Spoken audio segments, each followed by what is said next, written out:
গতকাল খুলনা টাইগার্সের বিপক্ষে ম্যাচ ছিল চিটাগাং কিংসের। এই ম্যাচে চিটাগাংয়ের একাদশে ছিলেন খালেদ আহমেদ। ম্যাচ শেষে একটা সুসংবাদ পেয়েছেন কিংসের এই পেসার।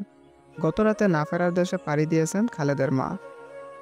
খালেদের ভাই জাহেদ আহমেদ তার সামাজিক যোগাযোগ মাধ্যমে খবরটি নিশ্চিত করেছেন। তিনি তার ফেসবুক স্ট্যাটাসে লিখেন, ইন্না লিল্লাহি ওয়া ইন্না ইলাইহি রাজিউন। দুঃখ ভরা মন নিয়ে জানিয়েছি, আমার মা আর বেঁচে নেই, তিনি আল্লাহর কাছে চলে গেছেন।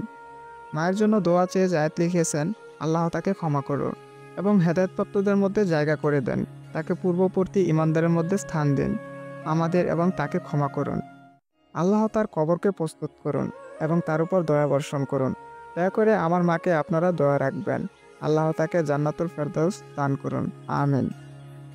এদিকে চিটাগাং কিংসের পক্ষ থেকে খালেদের মায়ের মৃত্যুর শোক জানানো হয়েছে। তারা সামাজিক যোগাযোগ মাধ্যমে লিখেছে, সৈয়দ খালেদ আহমেদের প্রিয় মায়ের মৃত্যুতে আমরা গভীর সমবেদনা। আল্লাহ তাকে জান্নাতের সর্বোচ্চ মর্যাদা দান করুন।